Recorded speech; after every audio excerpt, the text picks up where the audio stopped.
everybody. It's Allie, and welcome to our Y&R Chat for Sunday, February 28th, 2021. What is it, Chelsea? What is it, girl? You say Timmy fell down a well? No, Adam kissed Sharon? Yeah, that one.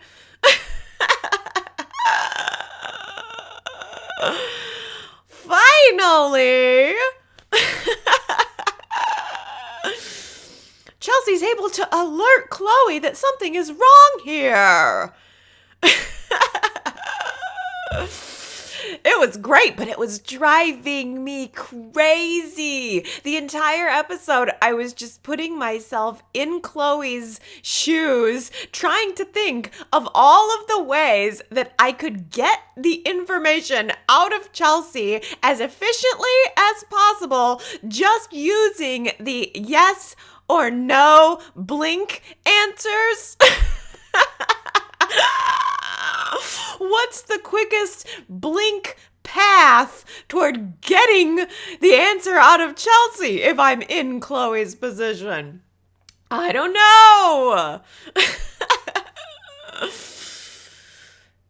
But I do know it must be incredibly frustrating for Chelsea to have to carefully plan each and every blink so as not to end up blinking the yes or no Morse code system by accident. I mean, this is complex here. All of this strategic blinking, no wonder Chelsea's eyes are always watering. She's not crying. Her eyes are just dry from having to conserve her blinks.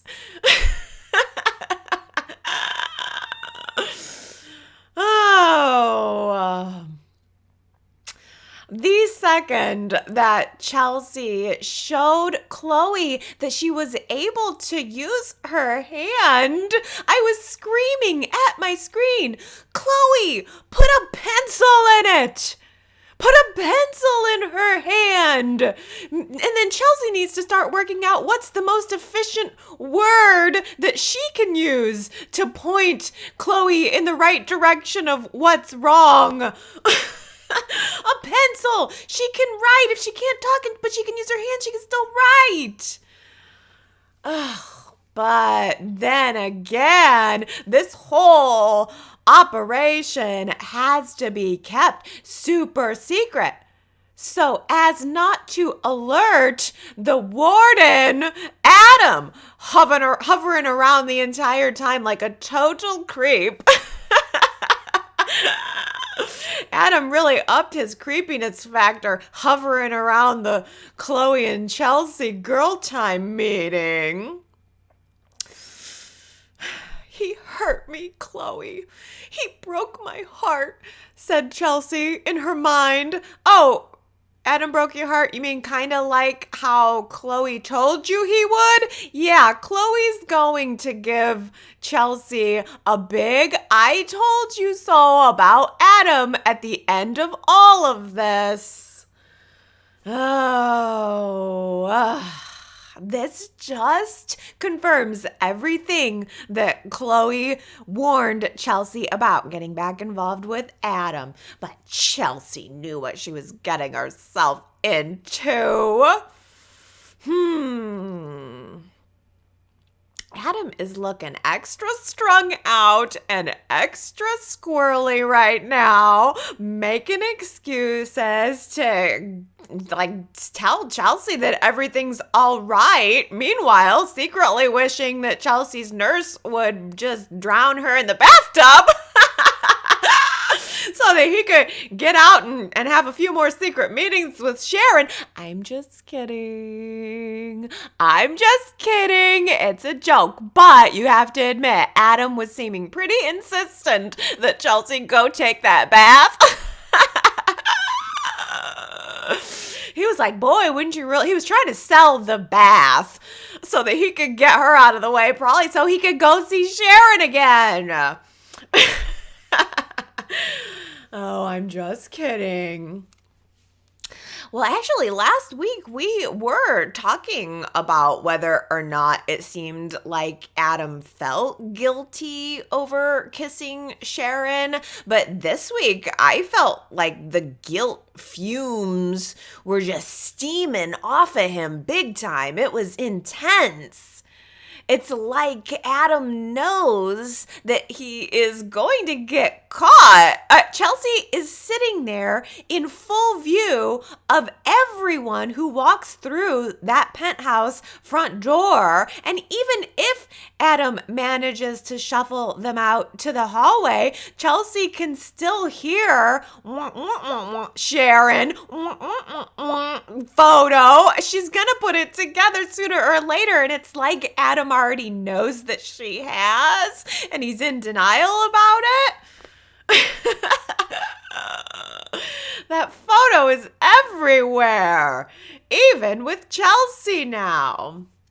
Yes. So Faith was the first person to get that very on point photo of Adam and Sharon kissing. It was texted to Faith's phone, and that photo was crystal clear. There was no denying it. It was zoomed in and right on the money, lip to lip in a passionate kiss. Adam and Sharon, no way around it, no denying it. That's what happened.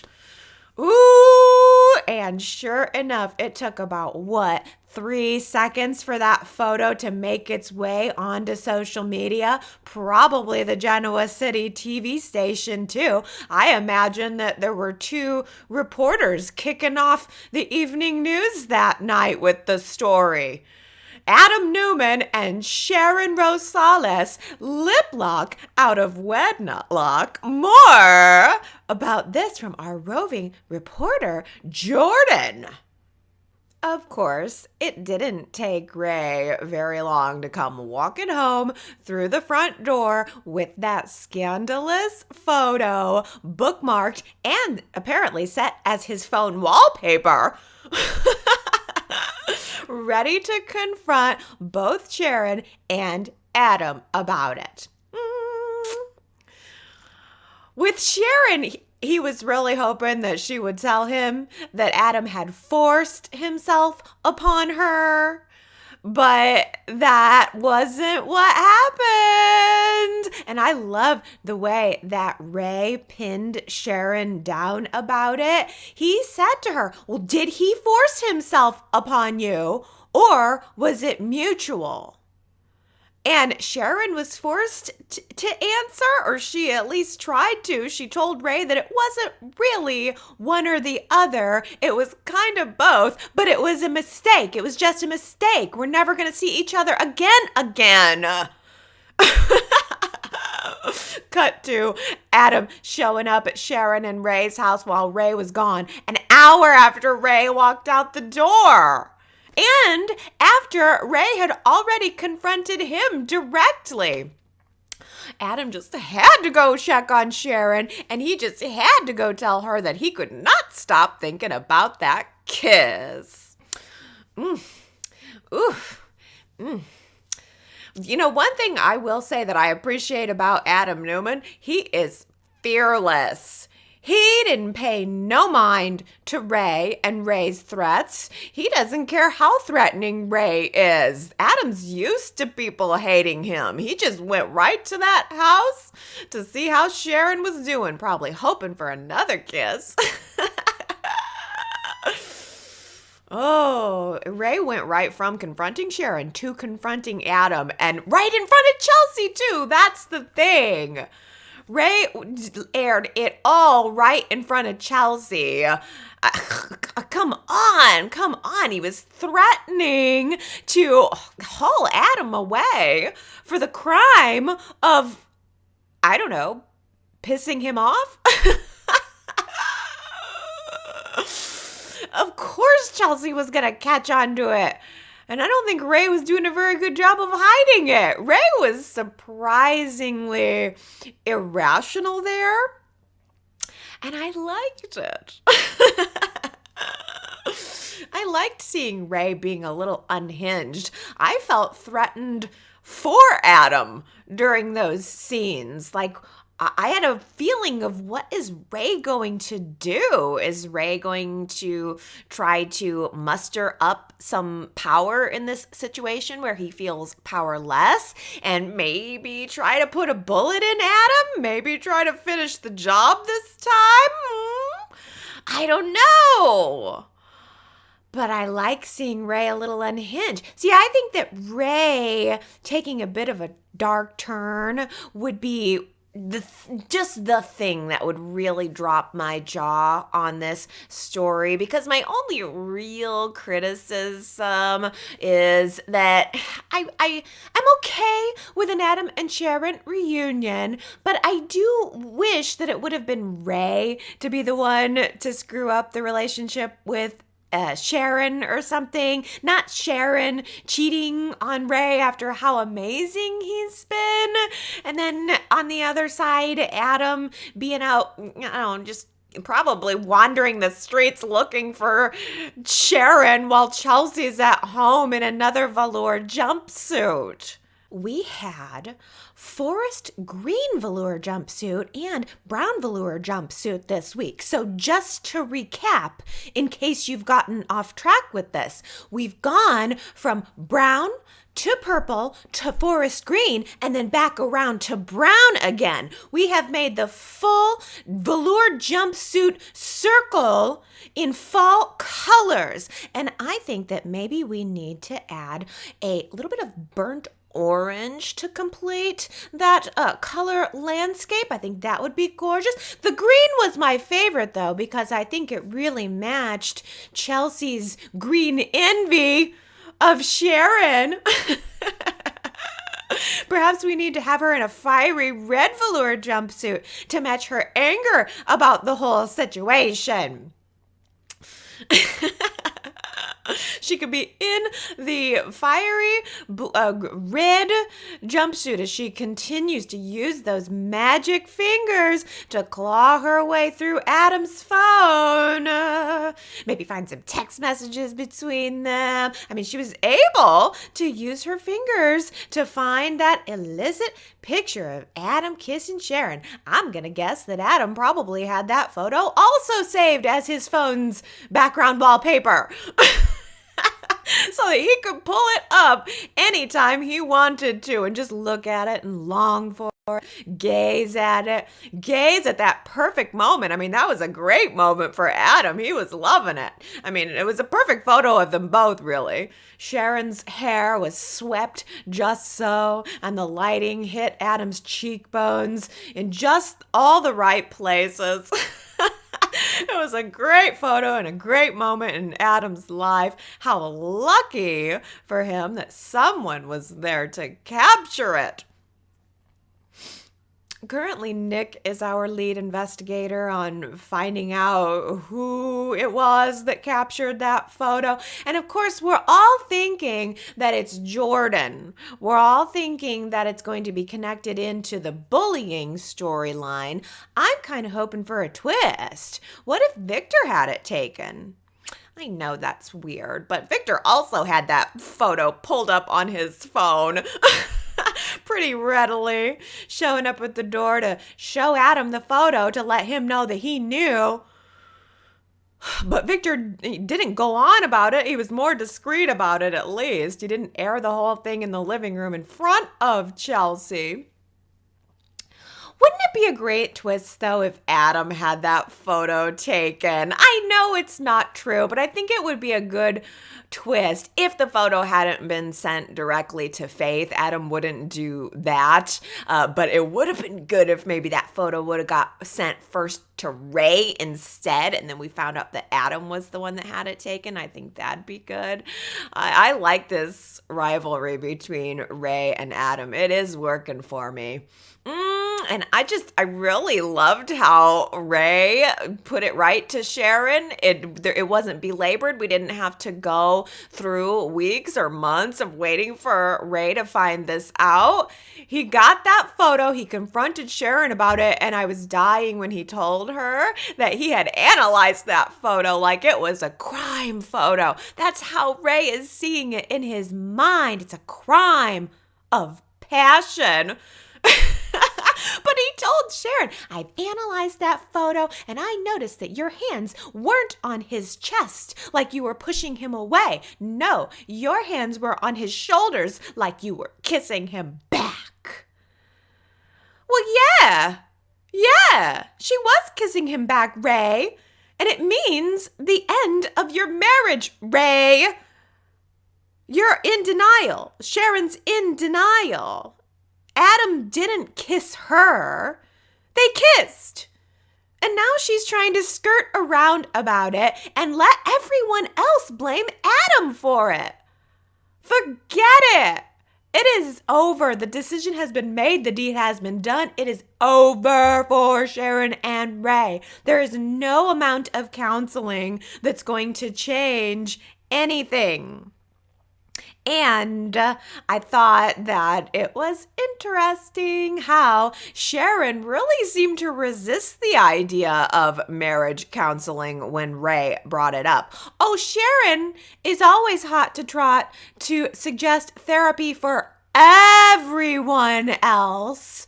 But when someone is suggesting it for her, that maybe getting a third party might offer some new perspective here. Oh, no, Sharon says. That's out of the question.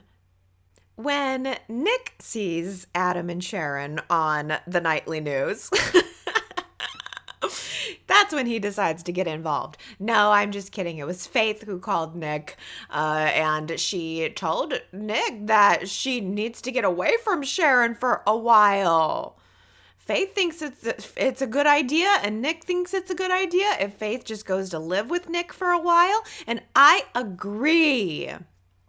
Although I really do love how Faith's story has connected into Sharon and Adam and what's gone on with them. I think it adds a really interesting layer of complication that I wouldn't mind seeing more of. I think this is a very good tie-in.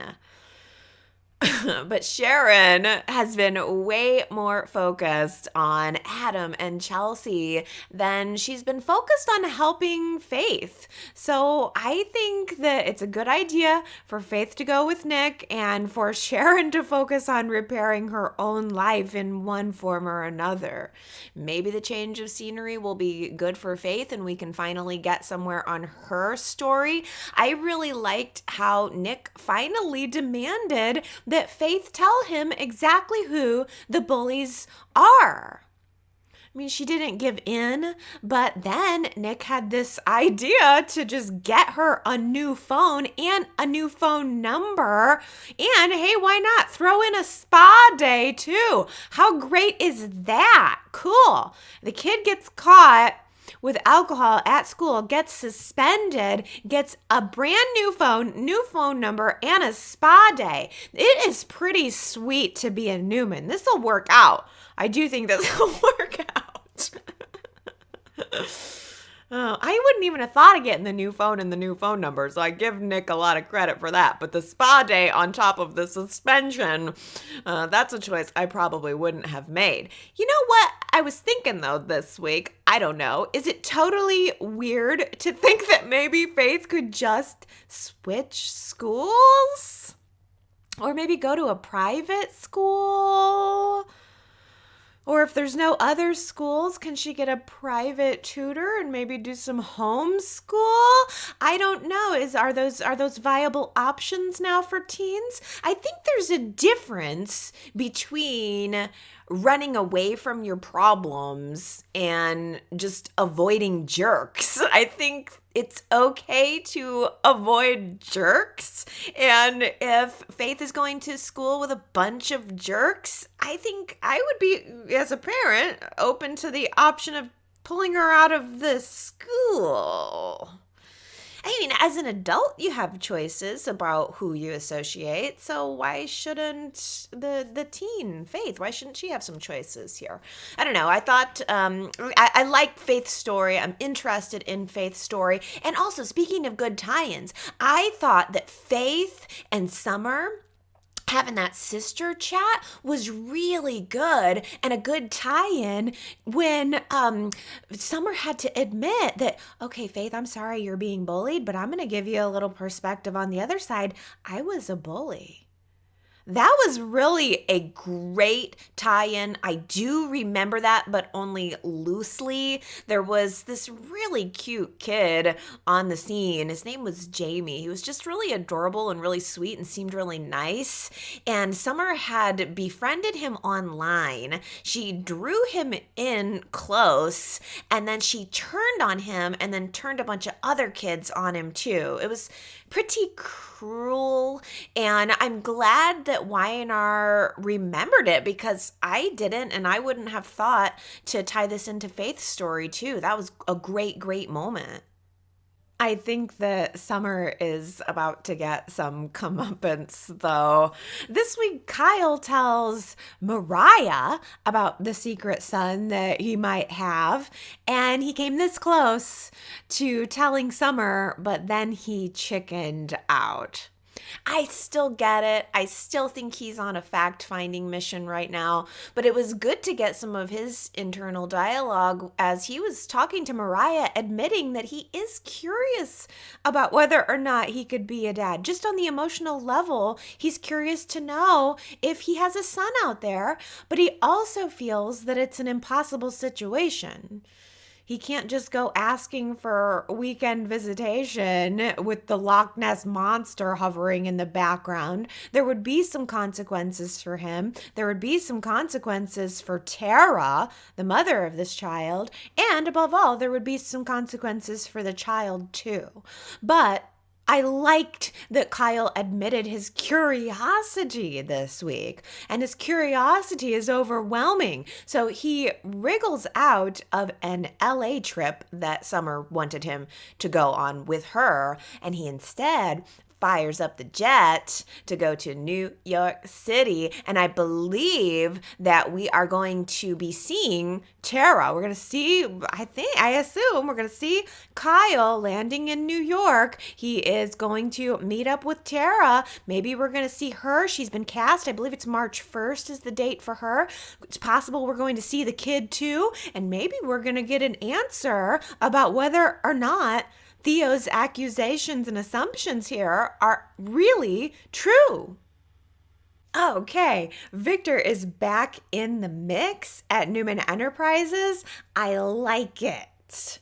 I like it. Suddenly, Ashland Locke's media company has come up for sale, and it has a very clever name that I cannot pronounce, let alone spell.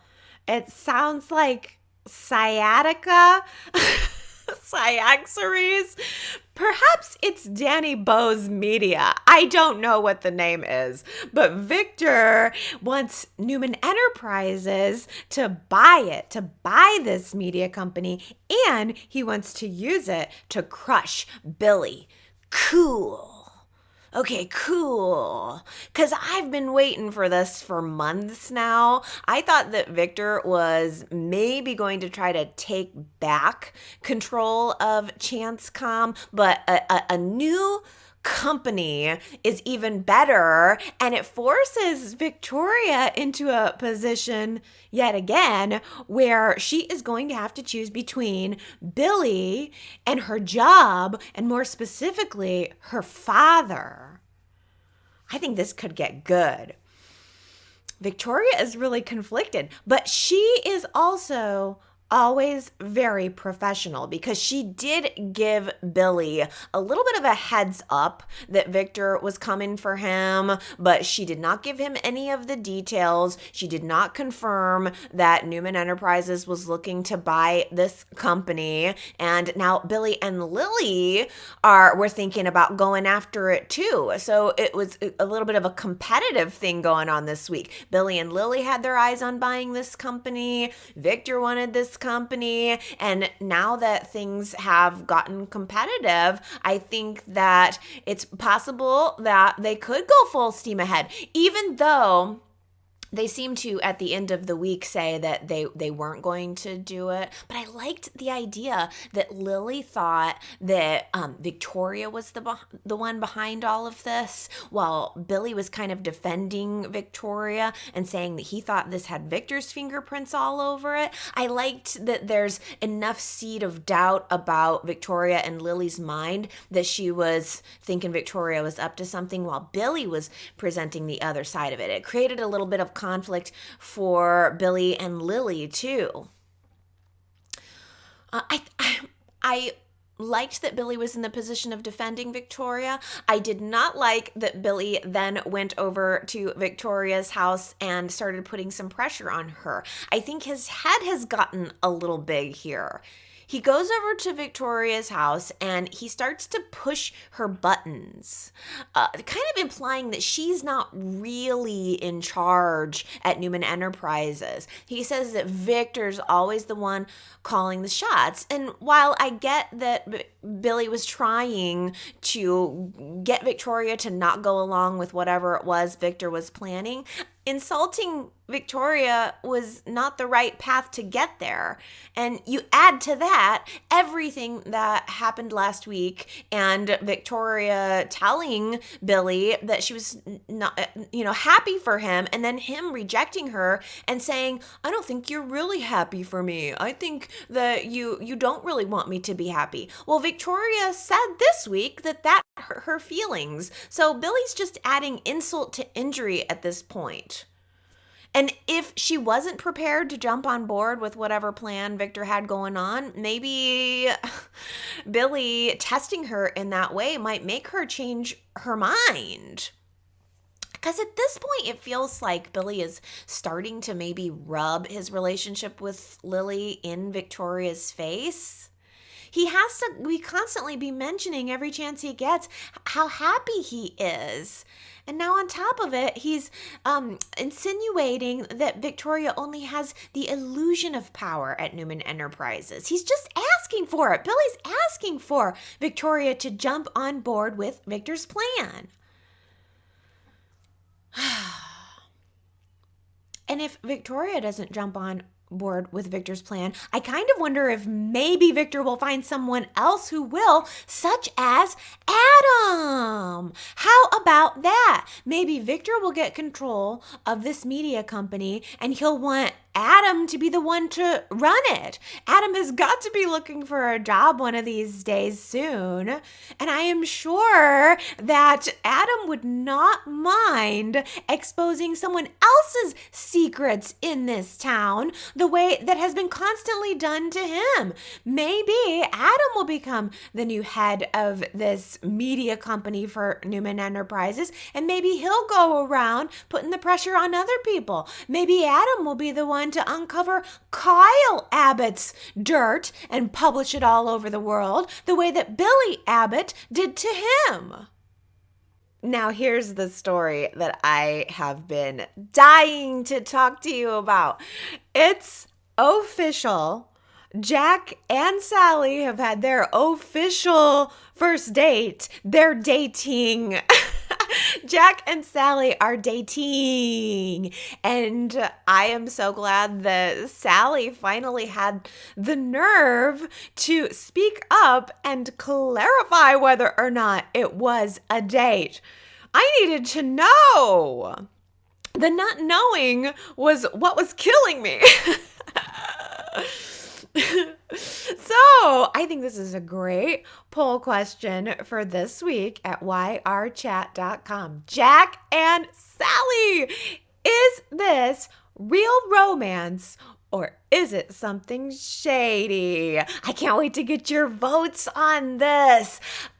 Real romance or something shady? Now hold on to your hat because I think this might actually be headed toward real romance.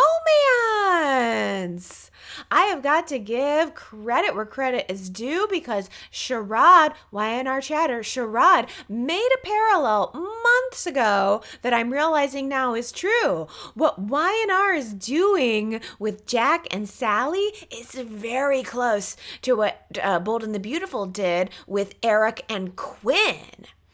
Here's what's going on. Y&R has spent all kinds of time ever since Sally came into this town establishing two things about her. We know two things about Sally's spectra. She's number one, shady, and number two, power hungry or thirsty, as Phyllis called it. And I think they've done that for a reason. They've told us that she's shady. They've told us that she's power hungry, but we haven't seen her do anything actually shady or actually power hungry. I think Y&R wants us to assume that Sally is going after Jack because of his money. In Friday's episode, Jack and Sally were at the coffee house on another date. Side note, I loved how non-judgmental Sharon was about this new romance. It made me happy to know that someone is happy for Jack and Sally.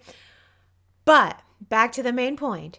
In that scene, Jack could be seen taking out a $20 bill to give to Sharon to pay for their coffee. Now, in all of my years of watching Y&R, I do not remember ever seeing an actual piece of currency on this show. I don't ever remember seeing a dollar bill, a nickel, nothing. We have lost and made billions of dollars over the years, but I don't think I've ever seen anyone take out actual money.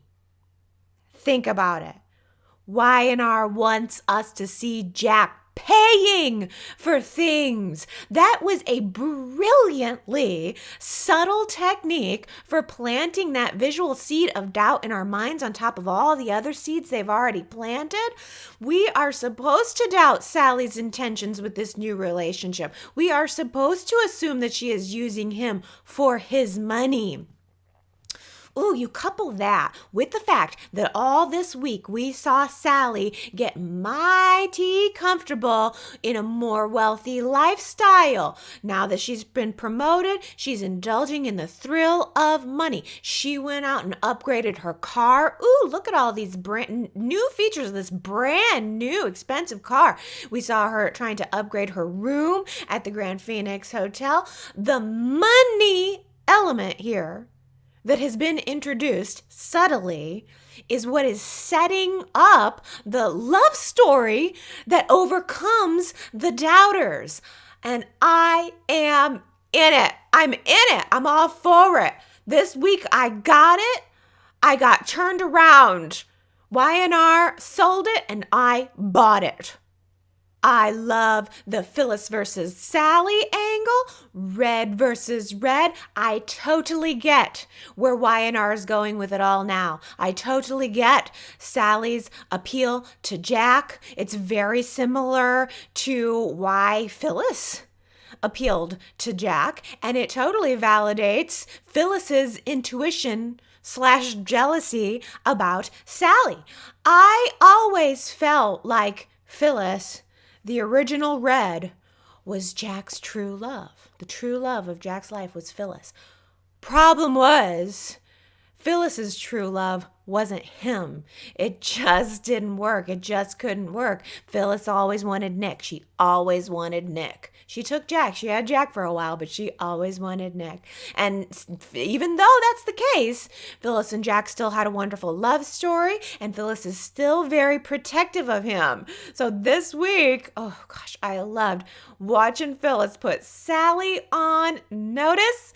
Phyllis tells Sally that she wrote the bad girl handbook, so Sally had just better fall in line, and Sally just gave it right back to her. She knows where her pieces of power are. She knows she hasn't done anything wrong, and she just handed it right back. Phyllis has no power over any of this. She tried using the only little piece of power that she did have in this situation, which was trying to deny Sally the larger hotel room that Sally was requesting.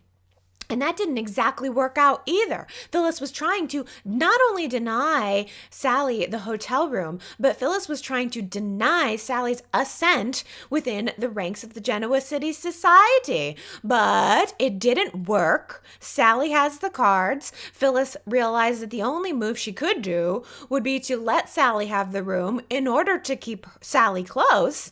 And then Phyllis and Summer can team up together to rescue poor Jack from Sally's clutches. Poor Jack Abbott. Poor naive Jack Abbott. Oh, here's the great thing. I don't feel mad at Phyllis for what she's doing. I don't feel mad at Sally for pursuing and dating Jack. I just feel like this is pure fun. Nick's reaction to Phyllis's suspicions about Sally are fun. Jack and Sally having their dates are fun because it makes the hair on the back of my neck stand up in a good way. But you know I wanted Jack and Gloria. This isn't my favorite pairing. I do not love the pairing of Jack and Sally as a couple, but I'm all for anything that is mutual, and I want to see where this is going. That's the biggest thing. I want to know where this is going. It's a big question mark that I feel like I can't predict. It's exciting. It makes me want to watch. Will Sally end up with a better job at Jabot out of all this? Is she going to hop on over to Jabot and get a job at the end of all of this? Will she end up ditching the Grand Phoenix Hotel altogether, maybe moving into the Abbott Mansion? Will Sally Spectre end up with her very own portrait above the fireplace at the Abbott Mansion while everyone else walks into the house, sees it, and groans? And most importantly of all, this is the question. This is the real question. Will the love story that is being told here turn out to be true? That's what I want to know. Is it true? Could Sally and Jack actually be an amazing super couple, despite all of the odds, despite all of the objections, despite the haters? Will Jack and Sally go on to reign Genoa City as supreme, and everyone else in their lives can just go shove it? Abby's having a baby with half the town. They say it takes a village. So come on, everybody, hop in the van. We're having a baby. The playbill reads, Aunt Mariah as the mother's surrogate, Grandma Nina as the father's surrogate, Devon Hamilton as the sperm donor, and Abby as the mom. Hey, maybe the shove it attitude is exactly what applies to Abby's decision to move forward with this, no matter what everybody else thinks. Use the surrogate, use the donor, do whatever you gotta do. I mean, there's lots of different types of families, and ultimately, if there's love and guidance present, then that's more than enough for me for whatever anybody wants to do. But last week I asked you guys if Abby should be keeping this surrogacy plan without Chance around. 81% of you said no, we need to stop this surrogacy. We need to press pause on this whole affair. 19% of you said, hey, let's have the baby. Now, I'll admit, I voted early in the week, and I voted that we should stop the surrogacy story. But I voted no more to the story. I take no issue with surrogacy. I take no issue with sperm donation. Any kind of family that anybody wants to have is okay with me. Like I said, if it has love and guidance.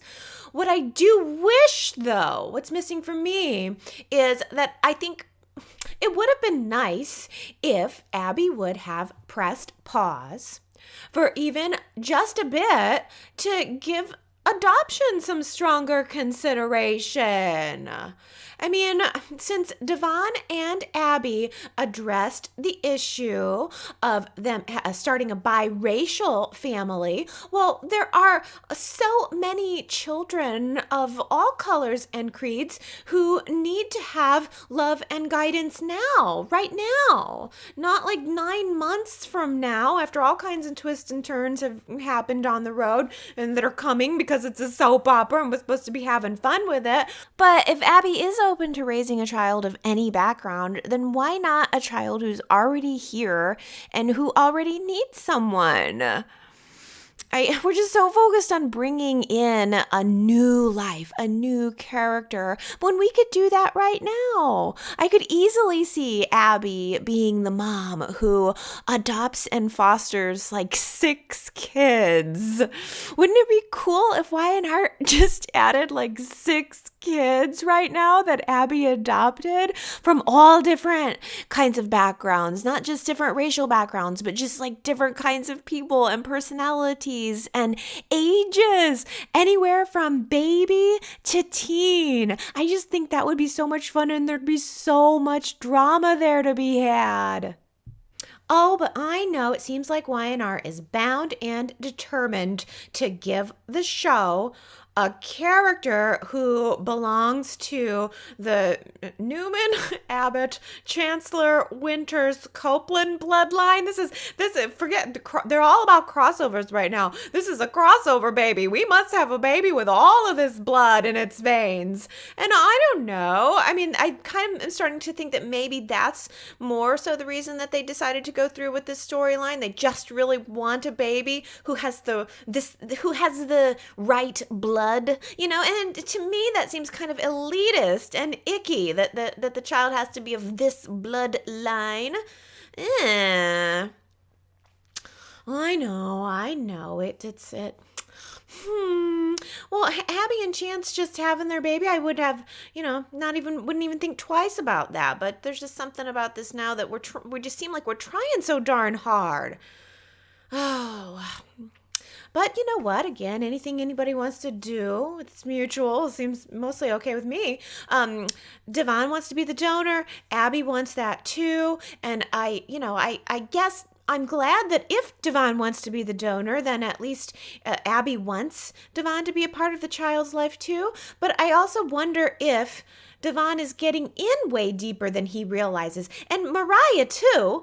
But I feel like Devon offered to become Abby's sperm donor way too fast. He barely had any time to think about it at all. He didn't sleep on it. He didn't talk to anyone. It was just literally finding out that Abby needed a sperm donor. Next day, boom, sperm donor. Day after that, not just sperm donor even, but an active participation in the child's life, like a real uncle. That's fast. I would have thought that maybe Devon might want to take a little time to actually think about it, talk to somebody about it. Having his first child in this way would seem like it might take a little bit more pause. And also, how about how the other 2 women in his life that he's been sleeping with might feel about this? Amanda didn't even blink an eye at the emotional element of all this. The only thing, like, the man that Amanda's dating is gonna father someone else's child right now, and all she did was encourage him to get a contract. I would have thought maybe there would be a little tiny part of her that would think, hey, that sperm's mine right now. She just says, let's just get a contract going, buddy. Contracts keep good friendships. Okay.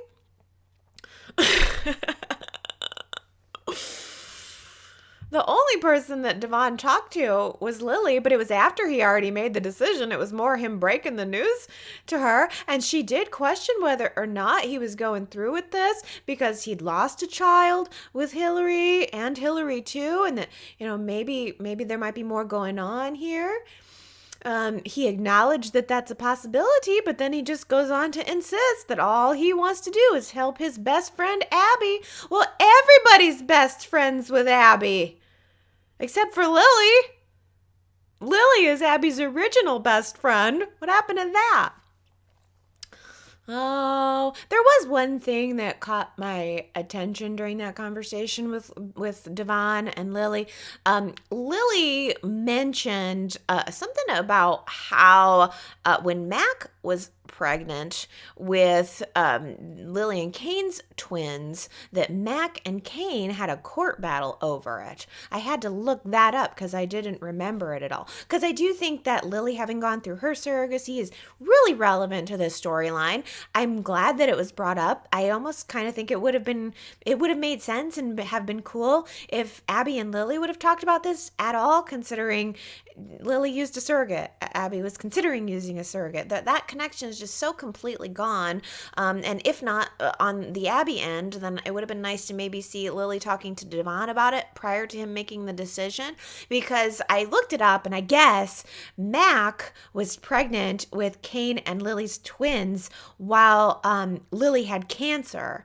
And Kane had decided to sue pregnant Mac for the baby's stem cells to be used in Lily's cancer treatment to save her life. And I guess the judge was just about getting ready to rule in Kane's favor when Lily came into the courtroom. She testified that she would rather die than do anything that would hurt her babies rather than taking the stem cells. And then Kane dropped the case, and it all kind of went away.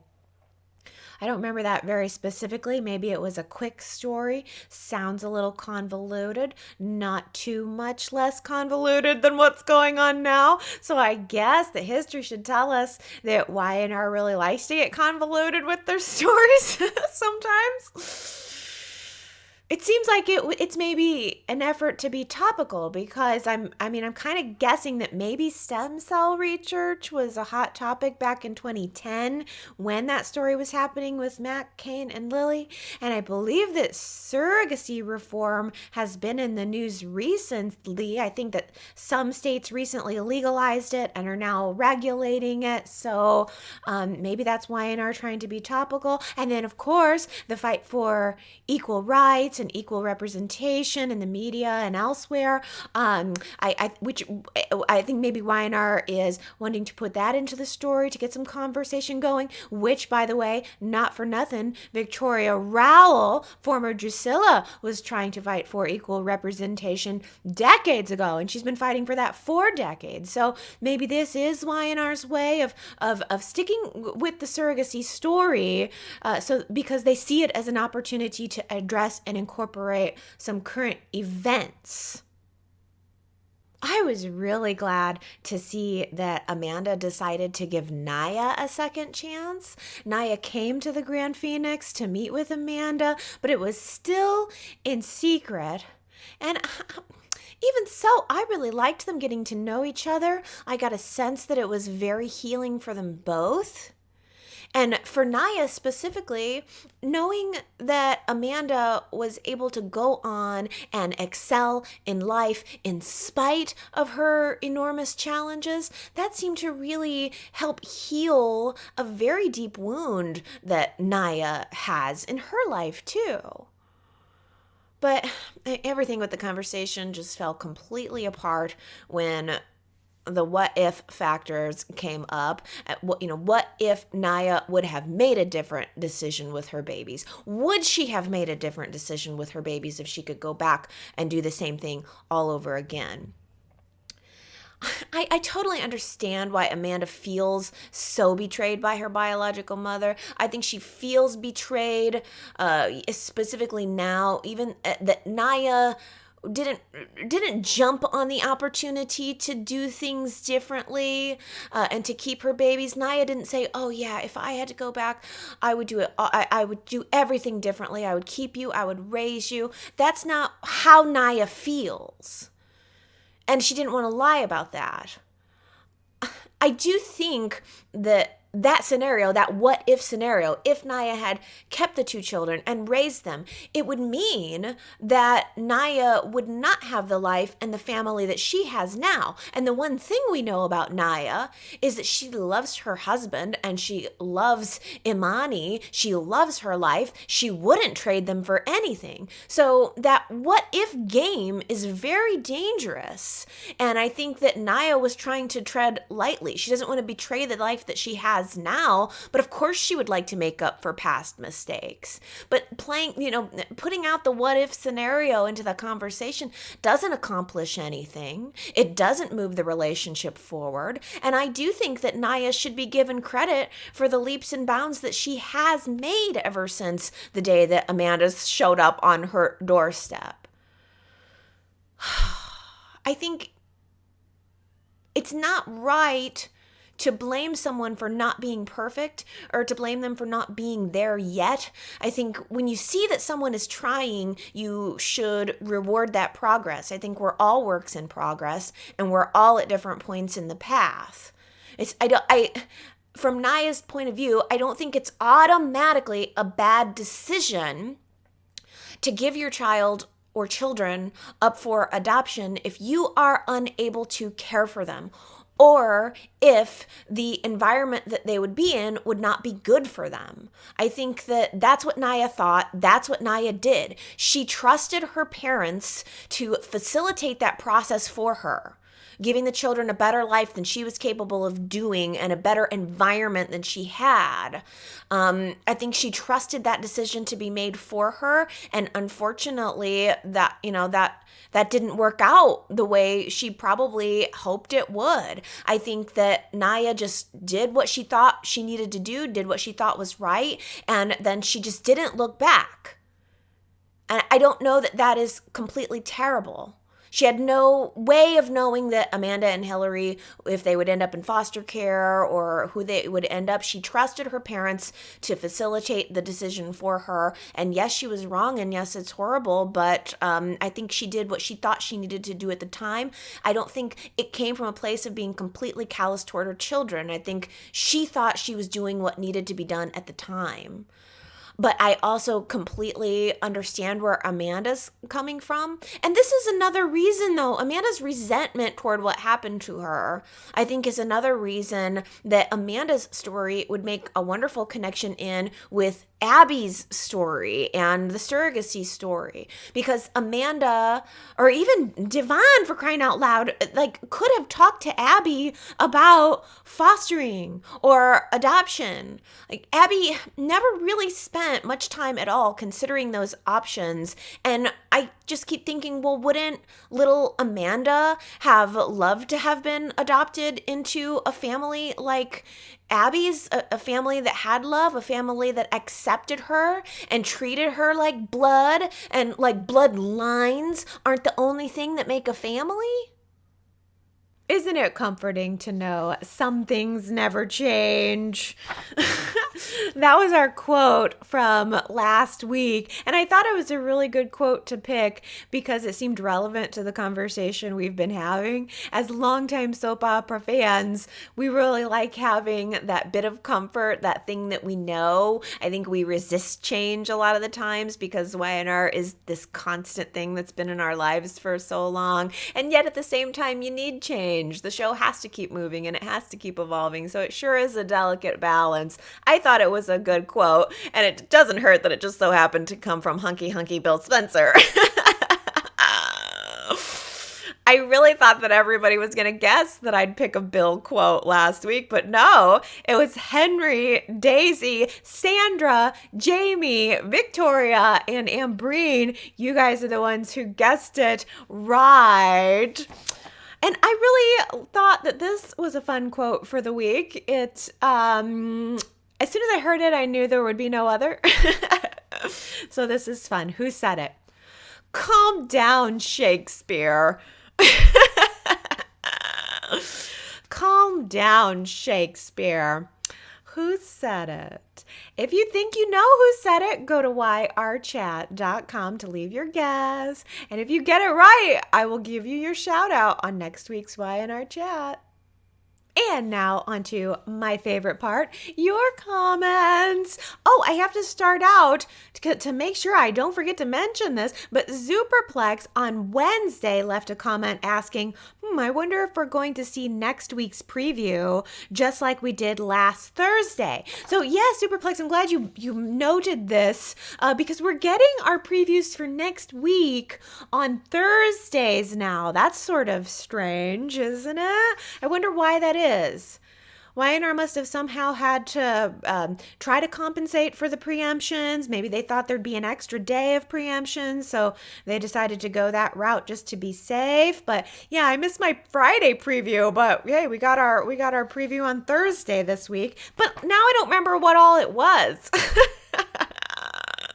If they show it on Thursday, I forget about it because then we just roll into Friday and it's another day. I'd like my previews for the following week to be back on Fridays, please. But I guess that's what Canada has to deal with all the time. There are positives and negatives, good things and drawbacks about getting that day ahead episode in Canada.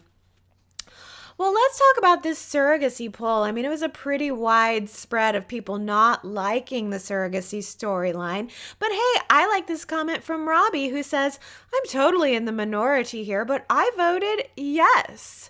For now, I like that this gives the characters something to do. While it's maybe not the best storyline in the world, the writers have struggled with giving Abby and Mariah long-lasting, interesting stories. This fills that void. Also, I kind of like the idea of there being this legacy baby that represents all the core Y&R families. Would I prefer something else? Maybe, but it's the storyline we have and I'm kind of okay with it. I know, I'm sure I'm thinking too much into it seems like we're working so hard to get to this baby. Well, I'm glad you're enjoying it. I'll get there, I mean, sometimes things, at first it's like, I don't like it. And then you get there and you see where they're going with it and you can kind of jump on board. Hopefully that'll be the case. Astra says, I voted no to the surrogacy. It was already weird and abrupt to take Chance out. So the baby making should stop too. This is what they both wanted, so it makes no sense to have Abby do it alone. I don't understand why Abby's in such a rush anyway. She's like in her late 20s and she has plenty of time to have a child. It does feel rushed, doesn't it? I didn't even think about that part of it. I was so focused on the fact that Chance isn't here. I didn't much think about the fact that why is Abby rushing on this?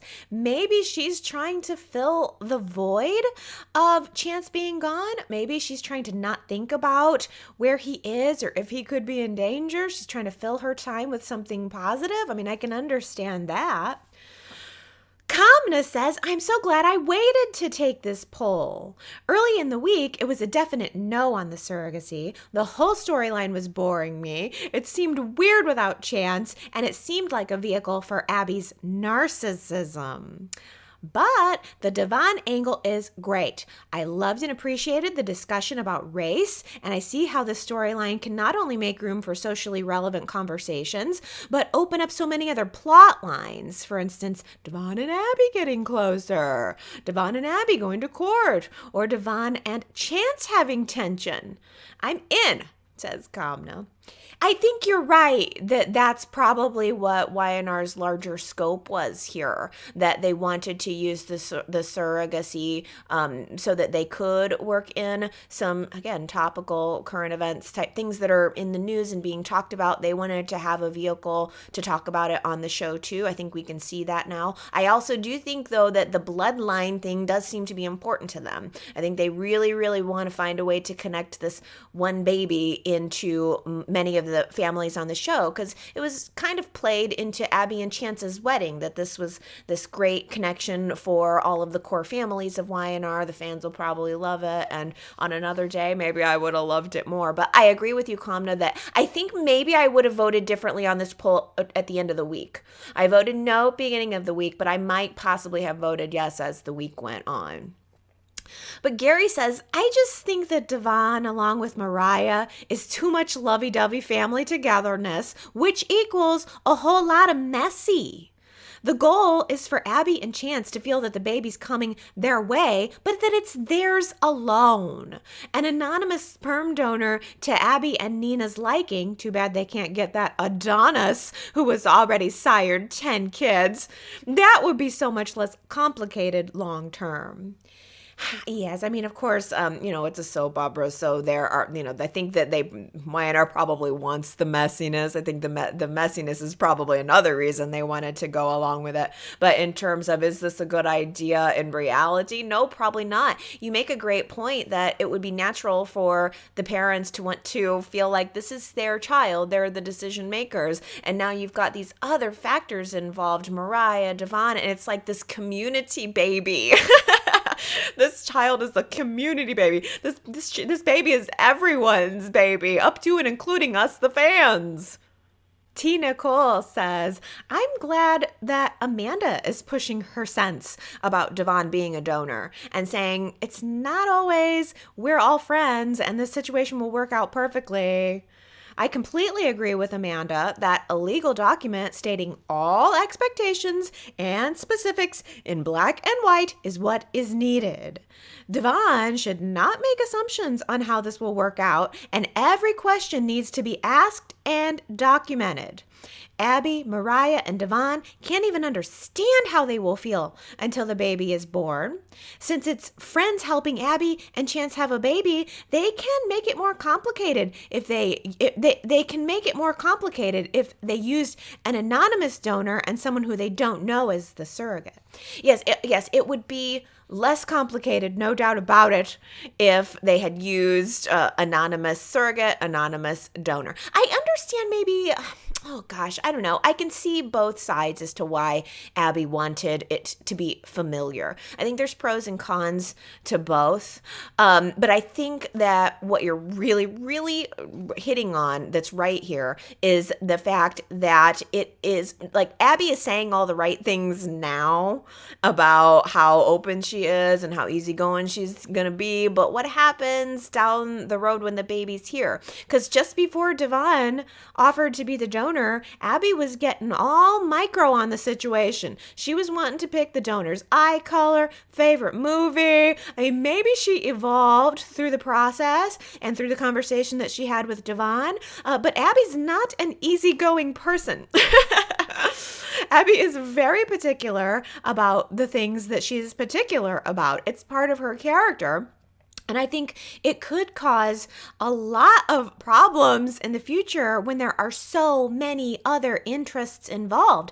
Not just Abby's interest, not just Mariah's interest, but now Devon's interests too. That's a lot of competing needs.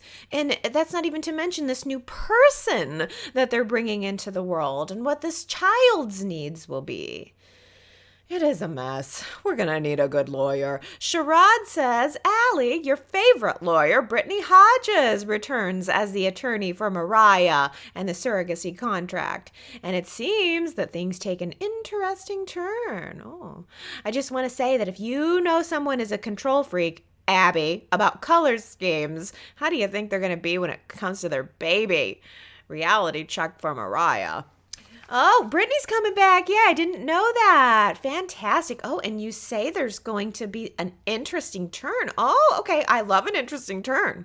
So I can't wait to see what that's going to be. And maybe this storyline will turn out to make me feel the way that I feel about Jack and Sally. Didn't like it at first. I had my eyes closed almost. I almost had my hands up over my eyes when I was watching it. But who knows? Maybe there'll be a turn and I'll start to feel like, all right, I like the surprise of all of this. Maybe I'm have a little faith that they know what they're doing. Will I be wrong? We will find out. Oh, well, there are lots of people who are predicting maybe some new couples coming out of all of this. Superplex says, will Devon now sleep with Mariah, his ex-girlfriend? Don't count that out. Oh, okay. So you're seeing a Devon and Mariah coupling at the end of all of this. I mean, they've been together before. It didn't work out. I don't know that I necessarily want to see that, but there's lots of different ways it could go. Let's see. Kristen says, I think that Mariah will carry Abby and Devon's baby, and Chance will end up leaving Abby. Then Devon and Abby will become a couple who raised the child together. Yes, this is quite a bit closer to what I was thinking might be a potential direction here, that Abby and Devon might end up falling in love throughout this process. They've been a couple before, and in fact, I think maybe at a couple different points it was even hinted that they could pick up a little bit of their old flame, but they never really stayed a couple for too terribly long. They both went in other directions, but I would certainly be open to that if Abby and Devon had a relationship that developed over time. I really need to see Devon focus on the two relationships that he already has going on right now. He's got Amanda and Elena waiting in the wings, and I think he needs to follow through with all of those feelings first before he gets involved with Abby, but I could see it being a direction for down the road. Tony says, or Abby will be pregnant somehow with Chance's baby. Chance may or may not return, but Mariah could want to keep the baby, and then she and Devon could get back together to raise it, leave Amanda out, and Abby could sue for her half of Devon's baby. I like the idea of Abby suing for half of the baby. Yeah, but I think you're absolutely right that there's still a strong possibility on the table that Abby is pregnant right now and just doesn't know it. The miracle baby, it was alluded to, so I could really see that being a possibility. I don't think that Abby would then give up the baby that she's pursuing with Mariah and Devon. I think Abby, if she is pregnant herself, would still be all in on the surrogacy and the sperm donation. I think she'd still move forward with that. Oh, well, let's switch over. How about this? Leslie says, OMG, Newman and Chancecom competing over Ashland Locke's company. Well, Allie loves business stories, so this should be making her scream. Yes, I like it. I love the introduction of this new company. I'd like to see them fighting over it, and I'd like to see this Ashland Loch Ness monster. I mean, with so much hype built up around this guy, how can Y&R not produce him for us all? We need to see him. I'm ready. I've been enticed. Oh, Daisy had this fantastic theory last week that I didn't include, but it was great, that maybe Bill Spencer was Ashland Locke, that maybe he was using a pseudonym, and that he would be the one who would come into town and crush Kyle. But here's a follow-up thought from Daisy saying maybe Bill Spencer was just getting the lay of the land for Ashland Locke. And with any luck, he'll try to maneuver his way into Jabot by getting close to and then marrying Tracy. And of course, I would want Tracy to save the day, but having these two actors reunite would be great to me. Oh, I love that idea even more, that maybe Bill can be connected to Ashland Locke. Yeah, and that maybe they're working together to do a takeover of Jabot and or Fenmore's. I think that'd be great on multiple levels because it would make Bill an immediate threat. It would totally validate everything that Sally was warning Summer about, and it would create more reasons for more crossovers. I love it. Well, not everyone is loving this Jack Summer or Jack Sally Phyllis thing that's going on here, especially not the Phyllis piece of it. Keisha says, why did they put Phyllis smack dab in the middle of Summer and Sally's storyline? Did Summer need her mom's help? Phyllis going on and on about Sally and her scheming ways was too much. Phyllis is Sally Spectra. The only difference, Sally didn't have a body count, and she's not lying about her child's paternity to trap a married man. I couldn't believe that Phyllis refused to let Sally upgrade her hotel. Sally wanted to pay more money, and Phyllis turned her down. What kind of business owner does that? After all the terrible things Phyllis did to Sharon, Sharon never denied her a cup of coffee at Crimson Lights. Business is business. I am over Phyllis and her childish antics. She's such a hypocrite. Well, I think this is, I like this point, even though I like the story and I like Phyllis and I'm good with it of that. But I do like your point that Phyllis didn't need to be in this story. Or if Phyllis did need to be in the story, then maybe Summer shouldn't have necessarily been in it. It does feel, Keisha, like they did plop Phyllis into the middle of it. And I think that entirely it's because they want us to be making that connection between Jack's relationship with Phyllis and Jack's relationship with Sally. But I like also that you're team Sally here. I mean, it's true. Phyllis definitely has a far larger, longer laundry list than Sally Spectra has. Kamna, though, says, the puppy and the python, I'm on Team Phyllis all the way. The puppy and the python. Vicky says, I love Phyllis's facial expressions. They're spot on. Her comedic reactions are great, and she's honest to the bone. Almost. Yeah, I like the comedic element of Michelle Stafford's performance.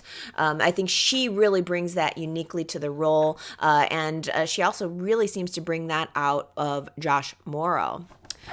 Oh, but let's talk about the Sharon and Adam drama. Victoria says, I thought Nick gave Ray some good advice. He told him to lead with the pain that Sharon's relationship with Adam has caused him and Faith. Instead, though, Ray began accusing Sharon of having a dark side that is addicted to Adam. She continued with many why you statements. Ray, try some I feel statements. It will help with communication. Also, you might not compare Sharon to a criminal. Eck. Yeah, Ray did not handle that situation very well. He definitely got very cop on her. It was not friendly. It was not like it was definitely very, there's something wrong with you. There's something wrong with you in the way that Sharon was, or the way that he was questioning Sharon, as opposed to him instead saying, this is how I feel. This is how you've wronged me. This is what I need. He made it about Adam being a bad guy and then therefore Sharon's a bad girl by wanting him, instead of making it about what his feelings on the topic are, which that would be more, there's no debating that, I mean, what your feelings are your feelings, and that is probably how he should have led. He should have taken Nick's advice a little tighter. While Superplex says, let's face facts, folks. There is only one reason why Sharon married Ray, and it has nothing to do with love or her breast cancer. She fears the ever-present specter of death. Her breast cancer scare made her realize her own mortality, the possibility that the Grim Reaper may be lurking around any corner. In this moment of maximum vulnerability, Sharon came to appreciate the soul-soothing presence of Ray. He held her hand at just the right moment, reassuring her that everything will turn out all right. Her hand in matrimony was his reward. Sharon, in effect, married Ray for all the wrong reasons. She's lying to herself regarding her love for Ray and regarding her love for Adam. Oh yeah, Sharon's in deep denial, no doubt about it, and this is a valid point. It was Sharon's idea to get married, and it was a fast reaction in the midst of her cancer. Ellen says, I find it odd that people think Ray deserves some kind of special merit badge because he stood by Sharon when she had breast cancer. Huh? What's the alternative? Who dumps a person because they're ill? That's why I don't like the timing of the Chatham reunion, although I want them together in the end. It does make Adam look callous toward Chelsea. He needs to stand by Chelsea through her recovery, as any decent person would. Putting Chatham together now is just going to add to the evil Adam narrative.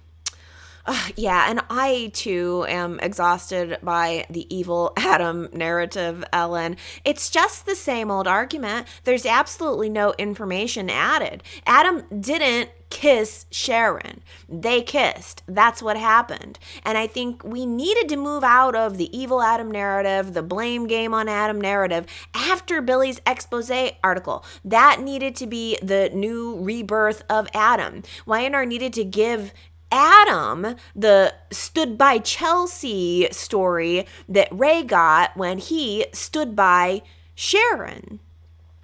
And I do think that standing by someone through a hardship does matter, because it is hard to do. It's the hard thing to do. It's easy to want to run away and to not be steadfast when things are really hard. So I think that Ray should get points for doing the right thing. I think that Ray did what Adam should have done.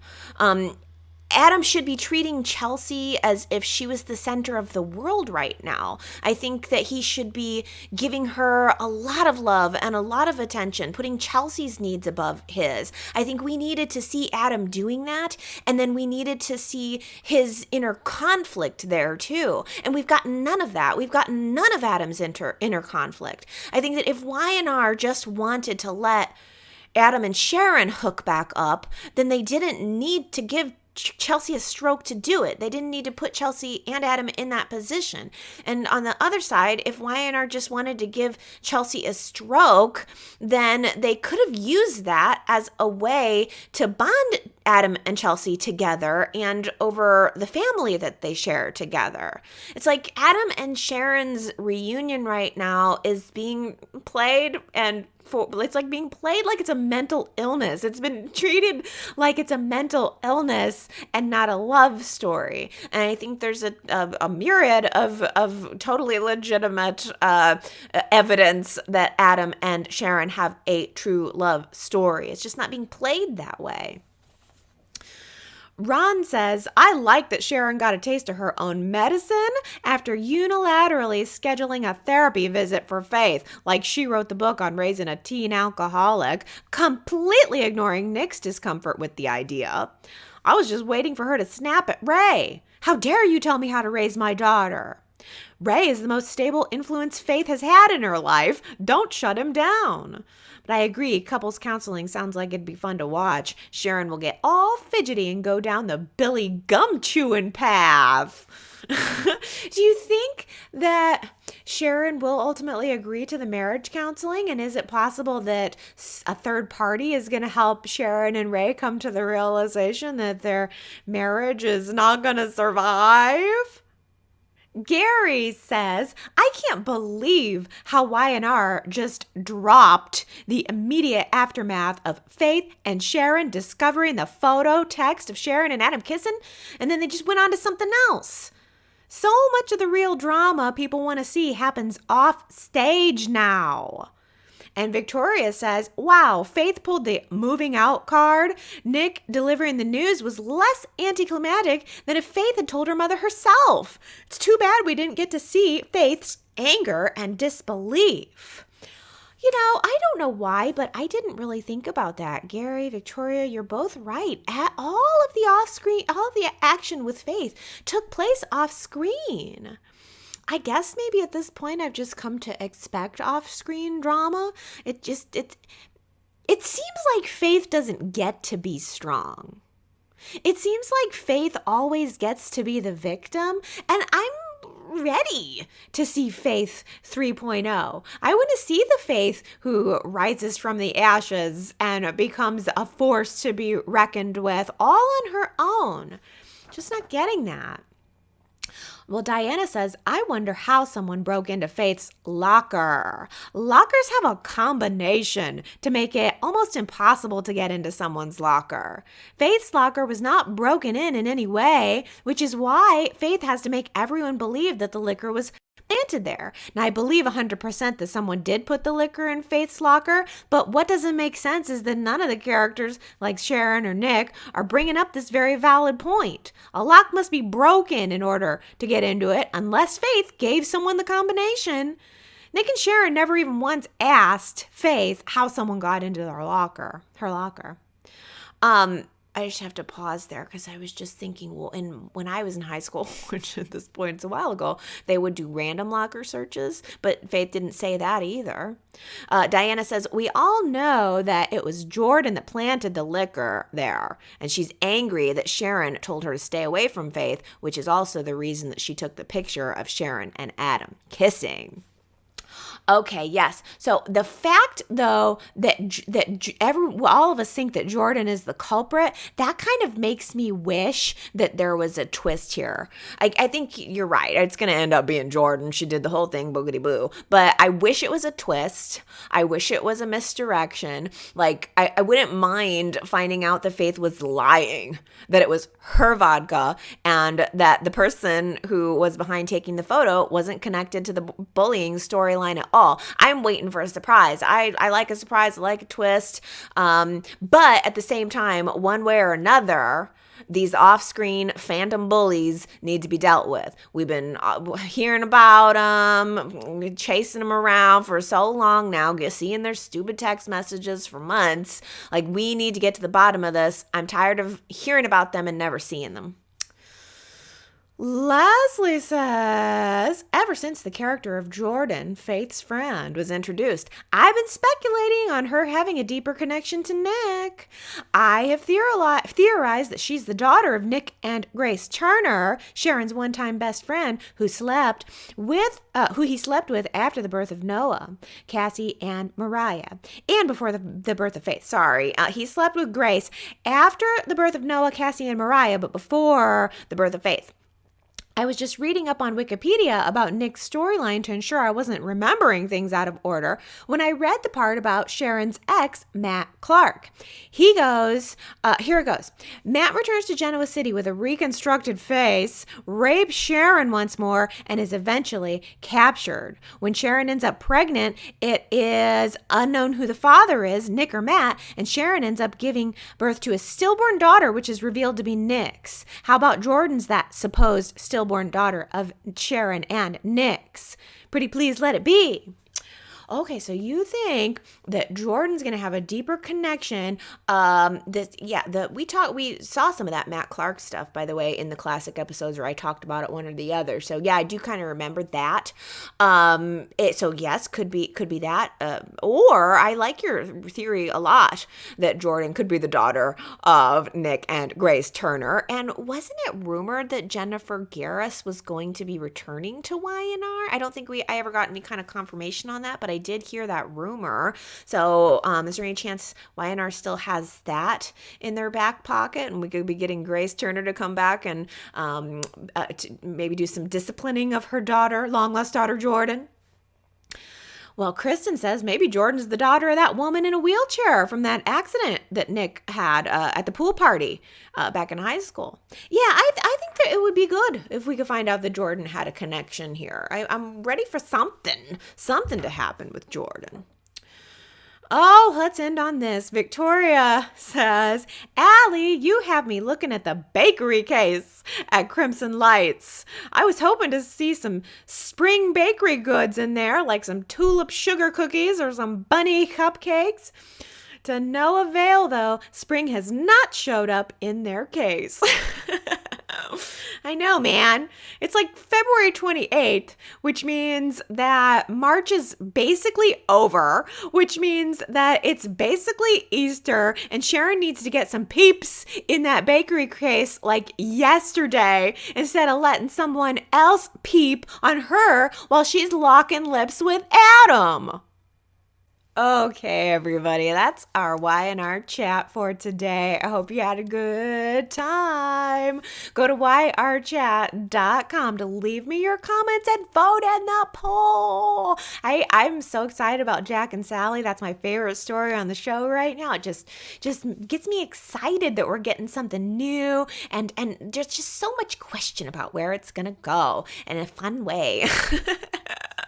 So I can't wait to hear what all of your theories are. And I'm going to come back next Sunday to give you all the rest of my theories. I'm sure I'll have some new ones by then. Okay, everybody, have a wonderful week. I love you, and I'll see you next time. Bye.